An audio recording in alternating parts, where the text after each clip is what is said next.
अस्सलाम वालेकुम। I am Sabtan Ali, lecturer botany in higher education department. Dear aspirants, आज की इस वीडियो में हम डिस्कस करने जा रहे हैं FPSC lecturer biology zoology botany का ओरिजिनल पेपर जो आज ही कंडक्ट हुआ है 15 तारीख को।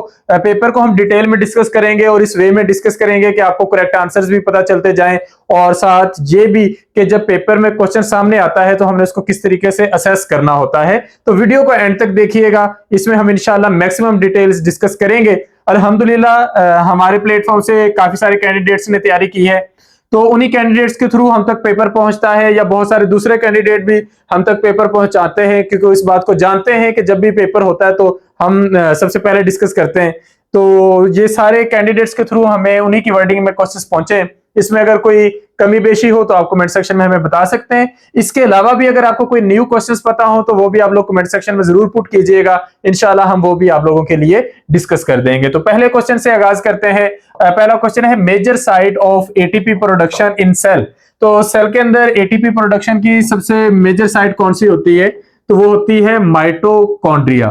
तो ये बड़ा आसान सा क्वेश्चन था। माइटोकॉन्ड्रिया को हम power house of the cell भी कहते हैं क्योंकि एनर्जी यहां पर प्रोड्यूस हो रही होती है। सम टाइम एग्जामिनर क्या करता है, वो ज्यादा स्पेसिफिक हो जाता है, वो जस्ट माइटोकॉन्ड्रिया कहने की बजाय कह देता है outer membrane of mitochondria, inner membrane of mitochondria, inter membrane space और mitochondrial matrix. In that case you will answer inner membrane of mitochondria, क्योंकि इस मेम्ब्रेन के ऊपर एटीपी सिंथेज कॉम्प्लेक्स मौजूद होता है जिसे आप आमतौर पर F1 पार्टिकल्स का नाम देते हैं। नेक्स्ट क्वेश्चन है secretory proteins are modified sorted and packed in. तो ये जो सिक्रीटरी प्रोटीन्स होती हैं ये कहां पर मॉडिफाई होती हैं, कहां पर उनको प्रॉपर्ली अरेंज किया जाता है और उनकी पैकिंग की जाती है? तो सेल के अंदर ये सारे काम गोल्जी अपरेटस करता है। अगर हम ये डिस्कस करें कि प्रोटीन के बनने का ओवरऑल प्रोसीजर, तो डीएनए से मैसेंजर आरएनए बनता है न्यूक्लियस के अंदर।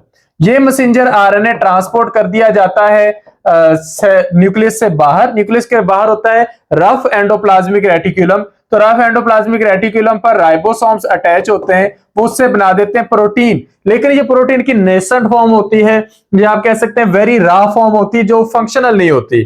तो वहां से इसको ट्रांसपोर्ट कर दिया जाता है गोल्जी अपरेटस के पास, जो इसको मॉडिफाई करता है, इसको सॉर्ट करता है, इसको पैक करता है और उससे बन जाती हैं secretory proteins. So our correct answer will be Golgi apparatus. Next question है what happens when lysosomes fail to function. अब लाइसोसोम्स का फंक्शन क्या है? लाइसोसोम्स का काम है स्प्लिटिंग। तो लाइसोसोम्स को अगर कुछ भी दे दिया जाए ये उसकी स्प्लिटिंग करते हैं, चाहे वो वेस्ट मटेरियल हो, चाहे वो लार्ज फूड मॉलिक्यूल्स हो, चाहे वो फॉरेन पार्टिकल्स हो जो सेल के अंदर अननेसेसरी वे में आ जाते हैं, तो लाइसोसोम्स उनको स्प्लिट कर देते हैं। तो अगर लाइसोसोम फंक्शन नहीं करेंगे तो क्या होगा? तो फिर उसके नतीजे में सेल में गैर जरूरी चीजें जमा होगी, चाहे वो फूड है वो भी अननेसेसरीली जमा होना शुरू हो जाएगी। तो उससे स्टोरेज डिसऑर्डर्स आना शुरू हो जाएंगे, लाइक टे-सेक डिसीज जो है वो आना शुरू हो जाएगी। या फिर उससे ये होता है कि जो वेस्ट मटेरियल है वो सेल के अंदर अकामुलेट होना शुरू हो जाता है। सो मोस्ट प्रोबेबली आपके ऑप्शंस में यही आंसर होगा कि स्टोरेज डिसऑर्डर जो होते हैं वो आना शुरू हो जाएंगे। नेक्स्ट क्वेश्चन है number of centromeres during metaphase. अब सेंट्रोमियर का कॉन्सेप्ट समझ लें कि ये एक क्रोमेटिड है, ये दूसरा क्रोमेटिड है और ये आपस में इस जगह पर जुड़े हुए हैं, तो इनको आपस में जोड़ने का काम दो क्रोमेटिड्स को वो सेंट्रोमियर करता है। तो अब हमें यह समझना है कि मेटाफेज के दौरान इस तरह के कितने क्रोमोसोम्स एग्जिस्ट कर रहे होते हैं। देखें, एक सेल है, एक नॉर्मल सेल, डिवाइड नहीं हो रहा, तो हम लिख लेते हैं नॉन डिवाइडिंग सेल। तो एक नॉन डिवाइडिंग सेल के पास होते हैं 23 क्रोमोसोम पेयर्स। तो 23 पेयर्स होते हैं, तो इसका मतलब 23 क्रोमेटिड्स के साथ जुड़े होते हैं। तो नॉन डिवाइडिंग सेल के अंदर 23 पेयर्स होते हैं क्रोमोसोम्स के। तो हर पेयर के पास एक सेंट्रोमियर, तो टोटल 23 सेंट्रोमियर्स होते हैं। लेकिन जब ये सेल डिवीजन फेज में जाएगा तो ये पहले इंटरफेस से गुजरेगा। इंटरफेस से जब ये गुजरेगा तो ये असल में हो जाएगा 46 पेयर्स क्रोमोसोम्स क्या हो जाते हैं, डुप्लीकेट हो जाते हैं। तो हर पेयर के पास एक सेंट्रोमियर, तो वो प्रोफेज के दौरान, मेटाफेज के दौरान, ये डिवीजन से पहले पहले ये 46 पेयर्स के पास 46 सेंट्रोमियर्स मौजूद रहेंगे। एनाफेज में हालात बदल जाएंगे, एनाफेज में वो सेपरेट हो जाते हैं, तो फिर सेंट्रोमियर की जो कंडीशन है वो भी बदल जाती है। नेक्स्ट क्वेश्चन है माइटोसिस इन इंटेस्टाइनल एपिथेलियल सेल्स इंश्योर। अच्छा, अब सबसे पहले आप देखें कि इंटेस्टाइन के एपिथेलियल सेल्स कौन से होते हैं। अगर ये हम कह लें कि ये हमारे पास इंटेस्टाइन है, तो इंटेस्टाइन की जो वॉल अंदर इंटेस्टाइन को प्रोटेक्ट कर रही होती है, उस वॉल को हम नाम देते हैं एपिथेलियल लेयर, या उसके सेल्स को बोलते हैं एपिथेलियल सेल्स। ये बड़े काम के सेल्स हैं, म्यूकोसा बनाते रहते हैं। उसके अलावा इन्हीं के पास बहुत सारे डाइजेस्टिंग एंजाइम्स भी होते हैं, तो ये प्रोटेक्ट करती हैं इंटेस्टाइन को, ताकि इंटेस्टाइन को किसी भी किस्म की एसिडिटी से या एंजाइम से कोई नुकसान ना पहुंचे। तो अगर माइटोसिस का किरदार हम देखें, तो माइटोसिस का काम ये होता है कि अगर डाइजेशन के प्रोसेस के दौरान इस वॉल को कहीं से नुकसान पहुंचाए तो उस सेल्स को रिप्लेस कर दिया जाए। सो स्लफ्ड ऑफ सेल्स, ऐसे सेल जो उतर जाते हैं, उनको कंपनसेट करना जिम्मेदारी होती है माइटोसिस की।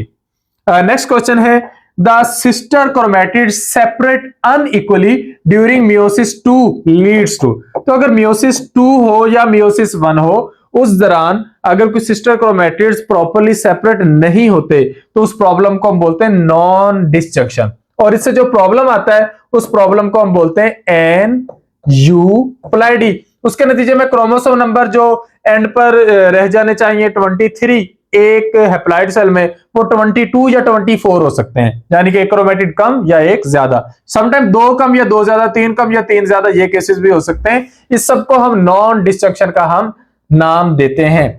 तो क्रोमोसोम्स का एक दूसरे से सेपरेट होना कहलाता है disjunction, that is a normal process. लेकिन अगर वो सेपरेट ना हो तो हम उसे नॉन डिसजंक्शन का नाम देते हैं। नेक्स्ट है thallophytes are distinguished from higher plants.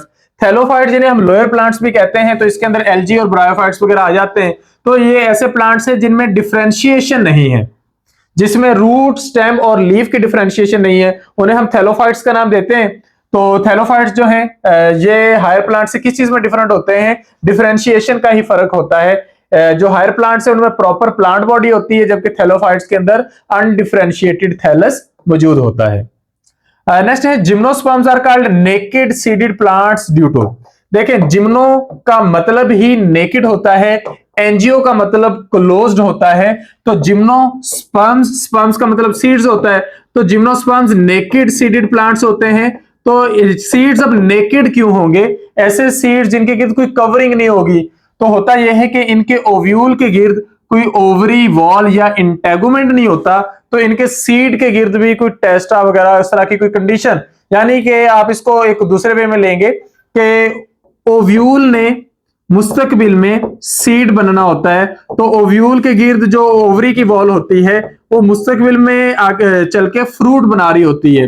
तो एंजियोस्पर्म्स में सीड जो होते हैं फ्रूट के अंदर इनक्लोज्ड होते हैं। तो यहां पर फर्क ये आएगा कि ओव्यूल तो प्रॉपर बन जाएगा, टेस्टा भी बन गया, अंदर एंडोस्पर्म भी बन गया अगर जरूरत है तो, और उसके अंदर जो है एम्ब्रियो भी मौजूद है, लेकिन उसके गिर्द कोई फ्रूट नहीं है, कोई ओवरी वॉल उनके अंदर मौजूद नहीं है। नेक्स्ट क्वेश्चन है monocot stem has which feature. तो मोनोकोट जो स्टेम होती है उसके अंदर वेस्कुलर बंडल्स स्कैटर्ड होते हैं, जबकि डाइकोट स्टेम के अंदर प्रॉपरली रिंग बनी होती है वेस्कुलर बंडल्स की। तो ये मोनोकोट स्टेम और डाइकोट स्टेम में ये क्लियर सा डिफरेंस है। तो मोनोकोट स्टेम उसके पास स्कैटर्ड वेस्कुलर बंडल्स हैं, डाइकोट स्टेम के पास रिंग फॉर्म में अरेंज्ड वेस्कुलर बंडल्स हैं। नेक्स्ट है double fertilization. Double fertilization characteristic है एंजियोस्पर्म्स का।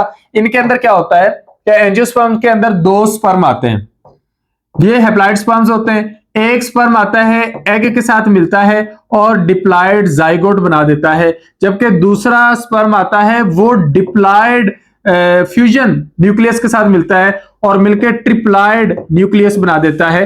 तो ये हमारे पास ये ट्रिप्लॉयड न्यूक्लियस जो होता है ये आगे चल के एंडोस्पर्म बना देता है, जबकि ये जो डिप्लॉयड जाइगोट है ये आगे चल के एम्ब्रियो बना देता है। तो इस तरीके से इनके अंदर डेवलपमेंट का प्रोसेस चल रहा होता है। नेक्स्ट है the fishes with presence of placoid scales and cartilaginous endoskeleton belongs to. ये पिछले पेपर में भी क्वेश्चन आया था। इन्हें हम कार्टिलेजिनस फिशेस का नाम देते हैं और इनके लिए हम वर्ड यूज करते हैं कॉन्ड्रिइक्थिस। कॉन्ड्रिइक्थिस का मतलब होता है कार्टिलेजिनस बेस्ड। ये जो वर्ड है कॉन्ड्रियोसाइट्स, ऐसे सेल्स जो कार्टिलेज बनाते हैं, या आप ह्यूमन बॉडी के अंदर भी स्टडी कर रहे होते हैं। तो ह्यूमंस के अंदर कार्टिलेज के लिए हम कॉन्ड्रियो का वर्ड यूज कर रहे हैं, बोन के लिए ओस्टियो का वर्ड यूज कर रहे हैं। सेम एटमोलॉजी या सेम जो वर्ड्स का पैटर्न है वो हम फिशेस की क्लासिफिकेशन में भी यूज कर रहे हैं। नेक्स्ट क्वेश्चन है, reptiles are better adapted to terrestrial mode of life due to presence of. देखें, वैसे तो रेप्टाइल जो है ये काफी ज्यादा रेजिस्टेंट होते हैं माहौल को लेकर, लेकिन इनका जो एक बहुत बड़ा कंसर्न था वो रिप्रोडक्शन को लेकर था कि रिप्रोडक्टिव स्टाइल में, लाइफ स्टाइल में इनको बहुत ज्यादा आप कह सकते हैं कि प्रोटेक्शन चाहिए थी हाई टेम्परेचर के अगेंस्ट और ड्राई कंडीशंस के अगेंस्ट। तो इन्होंने अपने क्या किया है कि इनके एग्स जो है इनके गिर्द एक्स्ट्रा एम्ब्रियोनिक मेम्ब्रेन्स बनती हैं जो उसको प्रोटेक्ट करती हैं, शेल्स प्रॉपर्ली डेवलप हो जाते हैं जो उनको प्रोटेक्ट करते हैं। That is the reason reptile जो होते हैं वेरी सीवियर कंडीशंस के अंदर भी सर्वाइव कर जाते हैं, और आप देख सकते हैं कि डेजर्ट्स के अंदर रेप्टाइल्स जो होते हैं काफी डोमिनेट कर रहे होते हैं। नेक्स्ट क्वेश्चन है, mammals can be best described bye. तो यहां पर आप देख सकते हैं कि बिल्कुल एक सीक्वेंस से क्वेश्चन आ रहे हैं फिशेज, रेप्टाइल्स, मैमल्स वगैरह से। तो ये सारे क्वेश्चन जो है वर्टिब्रेट्स वाले ग्रुप में से हैं। तो मैमल्स जो हैं इनकी पहचान होती है इनके पास मौजूद वेल डेवलप्ड मेमोरी ग्लैंड्स, इनके जिस्म पर बाल होते हैं, मेमोरी ग्लैंड्स इनके पास होते हैं। तो दैट इज द रीजन ये बाकी वर्टिब्रेट से डिफरेंट होते हैं। इससे नेक्स्ट क्वेश्चन है, in an industrial state the black moths are better selected for survival. देखें, अगर इंडस्ट्रियल स्टेट है तो उसके नतीजे में जो वहां पर मौजूद ट्रीज हैं जहां जिसके ऊपर मॉथ्स ने एग्जिस्ट करना है, उनकी बार्क जो होती है वो बाय टाइम डार्क कलर में कन्वर्ट हो जाती है। तो वहां पर ब्लैक मॉथ जो है वो बेहतर सर्वाइव कर सकते हैं। इस कंडीशन को हम बोलते हैं डायरेक्शनल सिलेक्शन। इसके पीछे एक और रीजन भी होती है, दरख्तों की बार्क पर लाइट कलर के लाइकन्स एग्जिस्ट कर रहे होते हैं। तो लाइकन्स लाइट कलर के हैं तो उन पर लाइट कलर के मॉथ जो होते हैं वो छुप जाते हैं। लेकिन जब इंडस्ट्री लगेगी तो इंडस्ट्री की पोल्यूशन आएगी, पोल्यूशन सबसे पहले लाइकन्स को डैमेज करती है। तो जब वो लाइकन्स को डैमेज करेगी, लाइकन्स खत्म हो जाएंगे, दरख्तों के नीचे से जो डार्क कलर की बार्क होगी वो एक्सपोज हो जाएगी। अब वो लाइट कलर के मॉथ्स को नहीं छुपा पाएगी, ब्लैक मॉथ छुपेंगे। तो ये डायरेक्शनल सिलेक्शन है, इसको हम इंडस्ट्रियल मेलानिज्म का नाम भी देते हैं एक्चुअली इस फिनोमिना को या इस स्पेसिफिक एग्जांपल को। नेक्स्ट क्वेश्चन है, in evolutionary biology the fitness of a genotype can be best described as.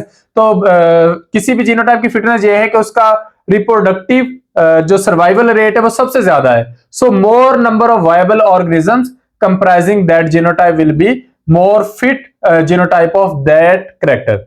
Next है, the four limbs of a bat, human and bird wings have the same structural features, it is example of. तो इन्हीं को ही, यानी कि हमारे पास four limbs जो हैं bat के और ह्यूमन के या बर्ड के विंग्स के, अगर इनके स्ट्रक्चर डिफरेंट है, फंक्शन वाइज ये डिफरेंट है, स्ट्रक्चर सेम है, फंक्शन वाइज ये डिफरेंट है, तो इस कंडीशन को हम होमोलॉजी कहते हैं, या इस स्ट्रक्चर्स को हम होमोलोगस स्ट्रक्चर्स का नाम देते हैं। और इसे हम बोलेंगे divergence from a common ancestor, यानी कि एक ही किस्म के बावजूद से डाइवर्जेंस के जरिए न्यू चीजों का डेवलप होना।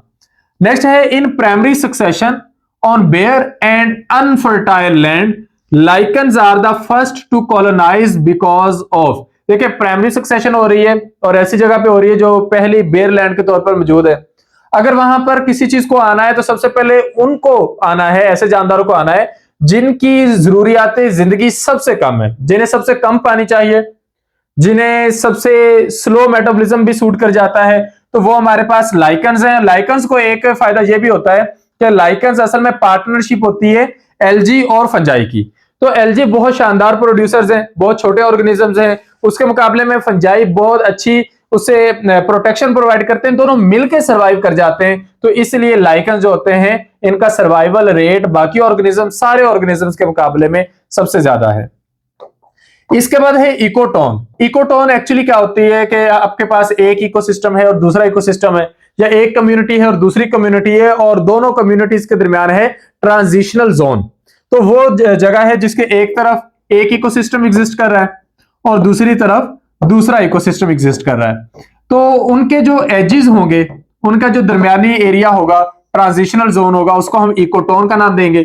अब इकोटोन को क्या बेनिफिट होता है, इकोटोन के अंदर इकोसिस्टम 1 के ऑर्गेनिजम्स भी आ जा रहे हैं और इकोसिस्टम 2 के ऑर्गेनिजम्स भी आ जा रहे हैं। तो इस वजह से यहाँ का जो डाइवर्सिटी रेशो है या डाइवर्सिटी रेट है वो ज्यादा होता है। इस इफेक्ट को हम एज इफेक्ट का नाम देते हैं।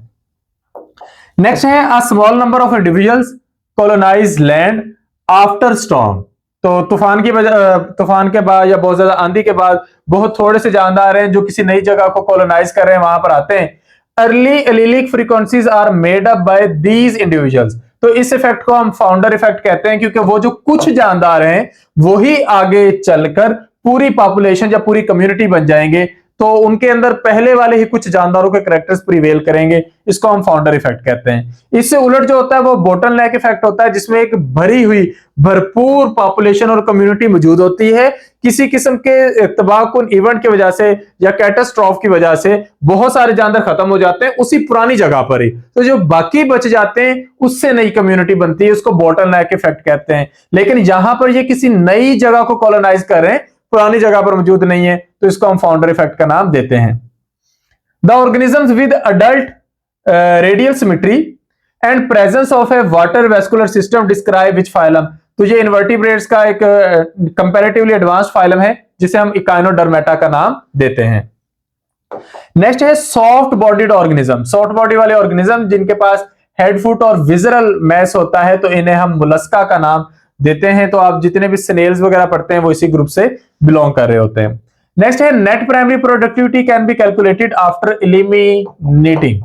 अच्छा, जब भी आप एनर्जी फ्लो पढ़ रहे होते हैं तो आप उसके अंदर एक नेट प्राइमरी प्रोडक्टिविटी पढ़ते हैं, एक आप ग्रॉस प्राइमरी प्रोडक्टिविटी पढ़ते हैं। तो होता यह है कि किसी भी फूड चेन में जो सबसे पहला ट्रॉफिक लेवल होता है उसमें प्रोड्यूसर्स होते हैं। ये फोटोसिंथेसिस के जरिए खुराक बनाते हैं। इससे अगला लेवल होता है हर्बीवोर्स का, फिर कार्निवोर्स का, उससे अगले लेवल में कार्निवोर्स और ओमनिवोर्स मिक्स्ड होते हैं। तो अब यहां पर जो प्रोड्यूसर्स हैं ये जितनी भी फोटोसिंथेसिस कर रहे हैं, जितनी भी खुराक बना रहे हैं, उसको हम प्राइमरी प्रोडक्टिविटी कह रहे होते हैं। तो वो जो इब्तदाई तौर पर जितना कुछ बन रहा है वो कुल मिला के ग्रॉस प्राइमरी प्रोडक्टिविटी कहलाता है। लेकिन ये वो चीज नहीं है जो अगले ट्रॉफिक लेवल पर शिफ्ट हो जाएगी। प्रोड्यूसर्स ने अपनी जरूरियाती जिंदगी के लिए इसमें से बहुत सारी एनर्जी यूज कर लेनी है, तो वो रेस्पिरेशन में, मेटाबॉलिज्म में जो कुछ यूज कर लेंगे, उसके बाद बाकी बची हुई प्रोडक्टिविटी को हम बोलते हैं नेट प्राइमरी प्रोडक्टिविटी। ये ऐसे ही है कि जिस तरह आपकी कुल आमदन होती है वो ग्रॉस होती है और टैक्स देने के बाद जो बाकी बच जाती है वो नेट प्रोडक्टिविटी या नेट आपकी इनकम कहलाती है। नेक्स्ट है in a pond phytoplankton represent which trophic level. तो फाइटोप्लैंक्टन दुनिया में सबसे ज्यादा फोटोसिंथेसिस करने वाले ऑर्गेनिजम्स में शुमार होते हैं, इवन प्लांट से भी ज्यादा। तो इनको हम प्राइमरी प्रोड्यूसर्स का नाम देते हैं।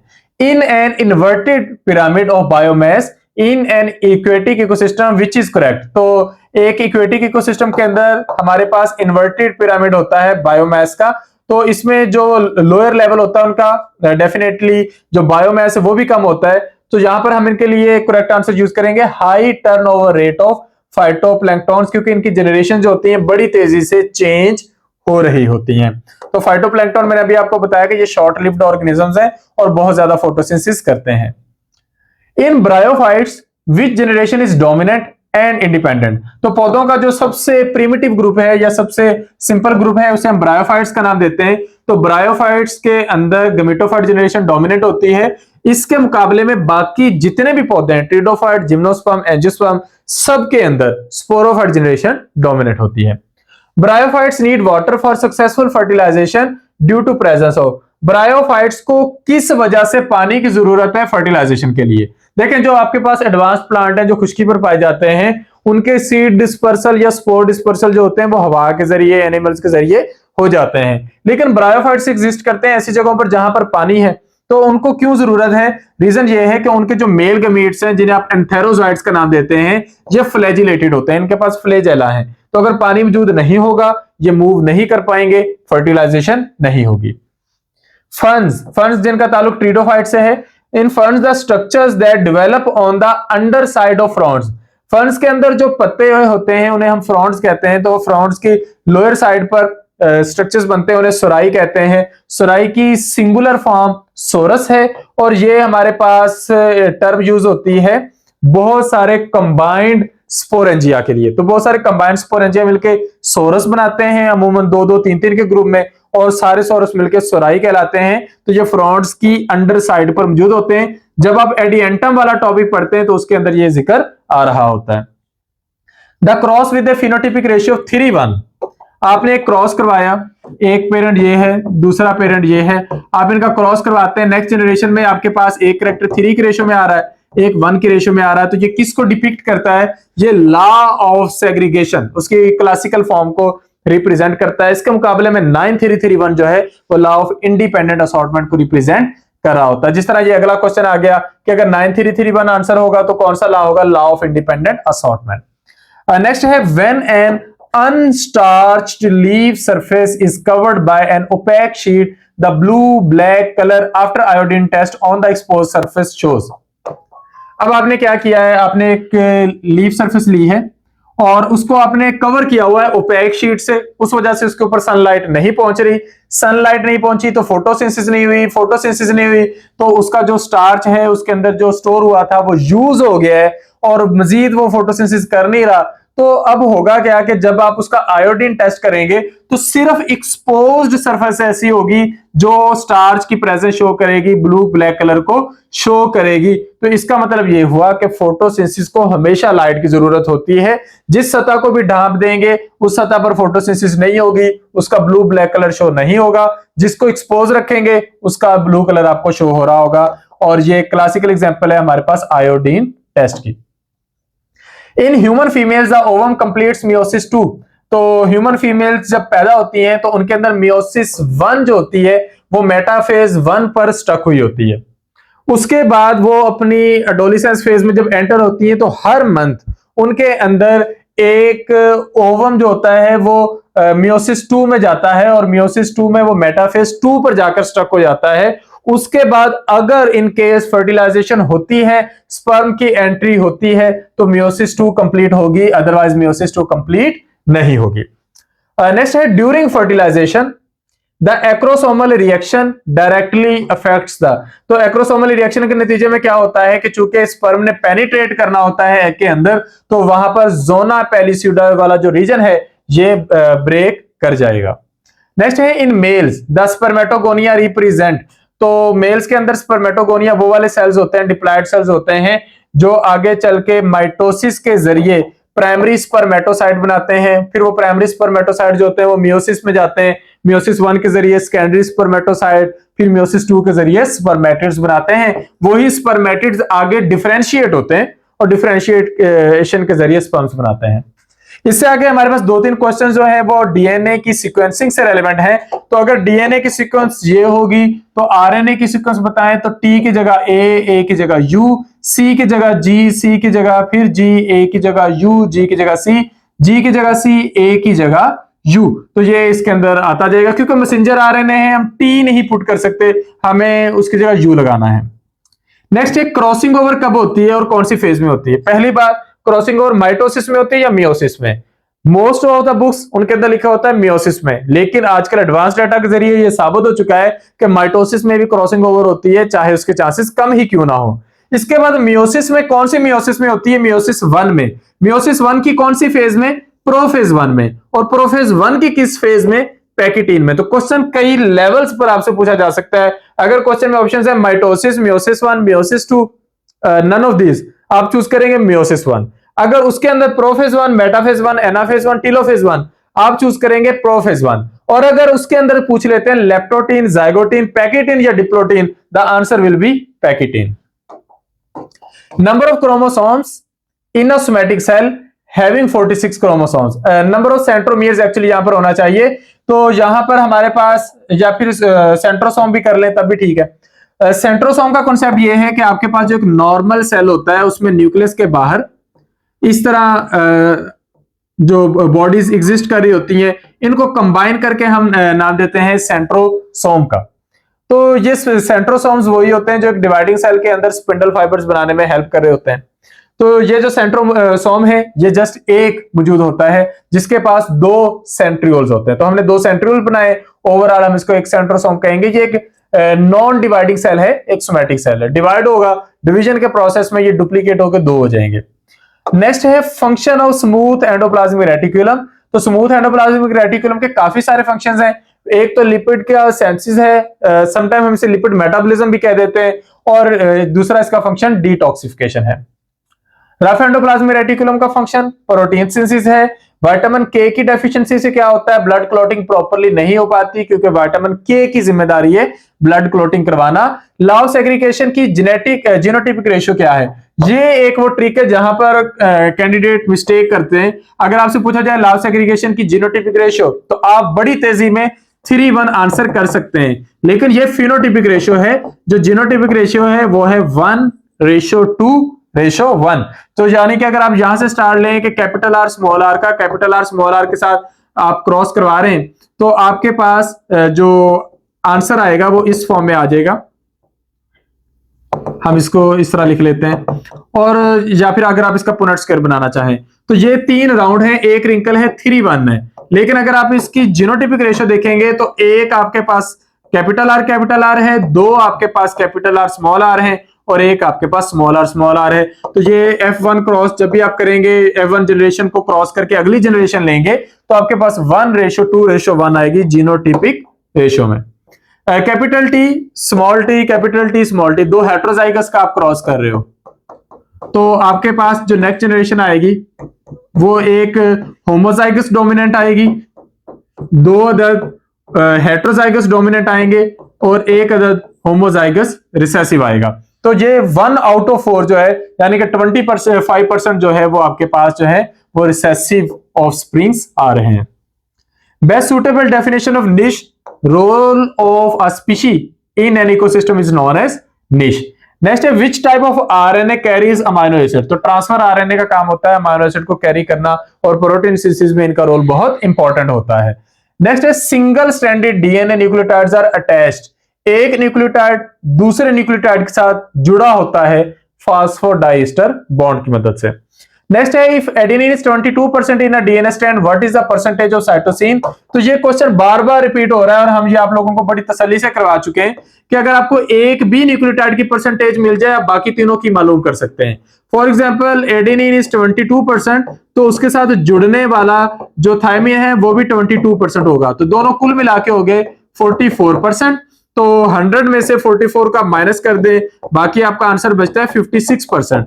तो 56 में साइटोसिन भी है और गुआनिन भी है, और ये चूंकि ये दोनों भी बराबर होंगे, तो जितना साइटोसिन उतना ही गुआनिन, तो साइटोसिन भी 28% और गुआनिन भी 28%। सो ये हमारा करेक्ट आंसर आएगा, साइटोसिन विल बी 28%। नेक्स्ट है एंजियोस्पर्म और जिम्नोस्पर्म में फर्क क्या है। एंजियोस्पर्म क्लोज सीडेड होते हैं, जिम्नोस्पर्म नेकेड सीडेड होते हैं। नेक्स्ट इंग्लिश के कुछ क्वेश्चंस हैं। प्रूडेंट के बारे में आप बताना है। प्रूडेंट का मतलब होता है जो फ्यूचर को जरा वाइजली देख सके, तो cautious, wise, judicious, discreet, they all are possible synonyms of prudent. Fleeting का एंटोनिम हमने बताना है। फ्लीटिंग किसी भागती हुई सब्सटेंस के लिए वर्ड यूज करते हैं, या अपनी हालत बदलती हुई सब्सटेंस के लिए वर्ड यूज करते हैं, तो इससे ऑपोजिट होता है परमानेंट, लास्टिंग, एंड्योरिंग और परपेचुअल। नेक्स्ट है स्पर्मेटोगोनिया आफ्टर मियोसिस 2 बिकम। तो स्पर्मेटोगोनिया अब बहुत सारी फेजेस से गुजरने के बाद मियोसिस 2 भी जब हो चुकी होती है, तो उसके बाद ये बना देता है स्पर्मेटिड्स, जो डिफरेंशिएटेड होकर स्पर्म बनेंगे। नेक्स्ट है डीएनए स्ट्रैंड की सीक्वेंस है, तो इससे इसके कंप्लीमेंट्री स्ट्रैंड की सीक्वेंस बताएं। अच्छा, अब ये क्वेश्चन थोड़ी सी सेंस बदल रहा है। पहले आपको डीएनए स्ट्रैंड से मैसेंजर आरएनए मालूम करना था, अब इसी का कंप्लीमेंट्री यूज बनाना है, तो अब आप टी का यूज करेंगे, यू नहीं यूज करेंगे। तो टी की जगह ए की जगह टी, हमने यू नहीं लगाया, बाकी जी की जगह सी आ जाएगा, ए की जगह टी और टी की जगह ए, तो ये हमारे पास करेक्ट सीक्वेंस बन जाएगी। Self crossing of capital T small T, ये अभी हमने इसको सॉल्व किया था, तो यहां पर हमारे पास जो डवार्फ है वो 1/4 होंगे, यानी कि 25%। प्राइमरी प्रोडक्टिविटी पहले भी क्वेश्चन आ चुका है कि प्रोड्यूसर्स जो सबसे पहले ऑर्गेनिक मैटर बनाएंगे उसको हम प्राइमरी प्रोडक्टिविटी कहेंगे। डीकंपोजिशन का फायदा क्या होता है कि इकोसिस्टम को उसके न्यूट्रिएंट वापस मिल जाते हैं।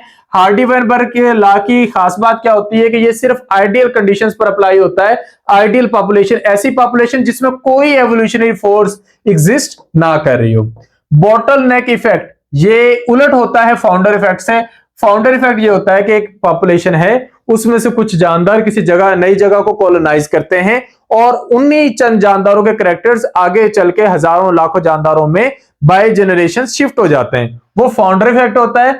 बोटलनेक इफेक्ट ये होता है कि एक पॉपुलेशन अपनी जगह पर है, किसी जगह से वो पॉपुलेशन पूरी तबाह होगी, कुछ बाकी बच गए, वो जो कुछ बाकी वहां पर उस जगह पर रह गए वो आगे चल के एक नई पॉपुलेशन बना देंगे, उसको हम बोटलनेक इफेक्ट कहते हैं। और इसकी काज अगर आपसे पूछी जाए तो इसकी काज होती है जेनेटिक ड्रिफ्ट।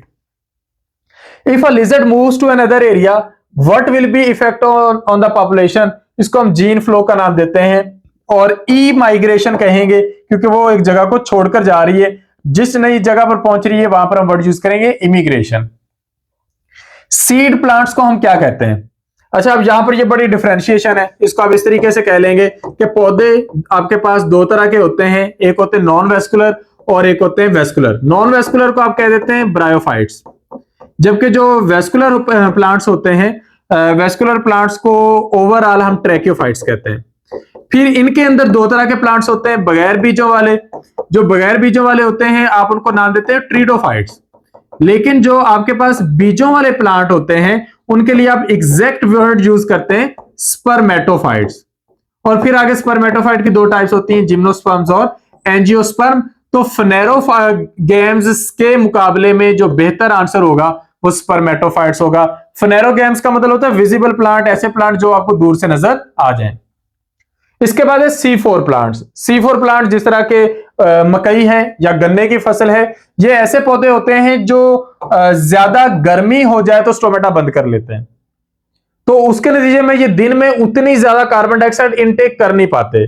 तो इनका फिर तरीकेकार ये होता है कि ये जितना थोड़ा सा वक्त इनको अवेलेबल होता है उसी में ये कार्बन डाइऑक्साइड को अपनी पत्तों के अंदर लाते हैं और अंदर मौजूद एक 3 कार्बन कंपाउंड फास्फोइनोल पायरुवेट के साथ रिएक्शन करवा के 4 कार्बन कंपाउंड बनवा लेते हैं, जिसे ऑक्सैलो एसीटेट कहते हैं। और इस ऑक्सैलो एसीटेट को मिलेट में कन्वर्ट करके अपने अंदर स्टोर कर लेते हैं।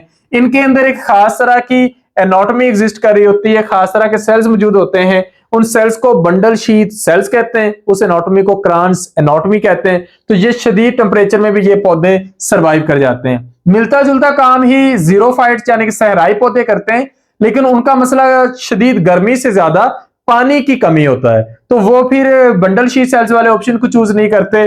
उनका जो फर्क है वो दिन और रात का होता है, तो वो रात को स्टोमेटा ओपन करते हैं और दिन में जो है उसे क्लोज रखते हैं। ये दिन में ही ओपन करते हैं, रात में ये डार्क रिएक्शन को अकेले लेकर चलते हैं। तो ये इनके अंदर एक फर्क आ रहा होता है। और लाइट रिएक्शन की भी काफी सारी फेज इनकी रात में ही मुकम्मल हो रही होती है। र्यूमिनेट्स जो जुगाली करने वाले जितने भी जानदार हैं, most absorb molecule from digestion, तो डाइजेशन से ये बनाते हैं वोलेटाइल फैटी एसिड और इन फैटी एसिड्स को ही आगे चल के ये एज ए प्रीकर्सर यूज करते हैं for the production of glucose. Next है एंजियोस्पर्म्स को एंजियो क्यों कहते हैं? क्योंकि एंजियो का मतलब होता है कोई भी क्लोज सब्सटेंस, तो इनके जो ओव्यूल्स होते हैं वो क्लोज्ड होते हैं। नेक्स्ट है डीएनए स्ट्रैंड, अगर इसे मैसेंजर आरएनए बनाना पड़े तो ये हम पहले डिस्कस कर चुके हैं। नेक्स्ट ब्रेविटी का सिनोनिम है, ब्रेविटी का सिनोनिम होता है कंसाइजनेस या शॉर्टनेस या फिर ब्रीफनेस। इसके मुकाबले में जो स्कार्स है उसका एंटोनिम हमने बताया, तो स्कार्स कमी को कहते हैं, तो उसका उलट होगा कसरत होना, तो अबंडेंट, प्लेंटीफुल और कॉमन। एंजियोस्पर्म्स का डायग्नोस्टिक कैरेक्टर, वो पोलन ग्रेन्स बनाते हैं। और इक्वेटिक इकोसिस्टम में एनर्जी पिरामिड डाइवर्टेड क्यों होता है? क्योंकि जो फाइटोप्लैंक्टन्स होते हैं इसके अंदर हाई टर्नओवर रेट होता है, और इसको भी हम पहले डिस्कस कर चुके हैं। तो यहां पर जो maximum number of questions different wording में हमें दस्तयाब हुए वो हमने अल्हम्दुलिल्लाह सारे डिस्कस कर लिए हैं। मजीद कोई क्वेश्चन हो तो आप लोग कमेंट सेक्शन में हमसे पूछ सकते हैं। बहुत सारे कैंडिडेट्स की तरफ से ये बार बार पूछा जा रहा है कि एक्सपेक्टेड मेरिट क्या होगा, तो आपने देख लिया होगा कि ये बहुत ही आसान पेपर आया है, तो इसका जो एक्सपेक्टेड मेरिट है वो 75 प्लस ही होगा, क्योंकि हमारे अल्हम्दुलिल्लाह जितने भी कैंडिडेट्स ने पेपर दिया है, मतलब बहुत सारे कैंडिडेट तो आउटस्टैंडिंग रहे हैं। ये अल्लाह का लाख लाख शुक्र है कि हमारे वो कैंडिडेट भी हैं जिन्होंने 90 प्लस स्कोर अचीव किया है। लेकिन जो हम अगर ऑन एवरेज भी बात करें तो हमारे बेशुमार कैंडिडेट्स का स्कोर 75 प्लस है, तो एक्सपेक्टेड मेरिट 75 से कम बिल्कुल भी नहीं होगा, इंशाल्लाह इससे ऊपर ही होगा। तो अगर आप लोग इसी लेवल पर जाकर तैयारी करना चाहते हैं, और एफपीएससी का सेकंड एड भी आ चुका है, अगेन जॉब्स अनाउंस हो चुकी हैं एससीटी, बायोबॉटनी, जोलॉजी की और बाकी सारे सब्जेक्ट्स में भी, तो आप लोग हमारे अपकमिंग सेशन का हिस्सा बन सकते हैं और इसी लेवल की तैयारी कर सकते हैं। Thank you, Allah Hafiz.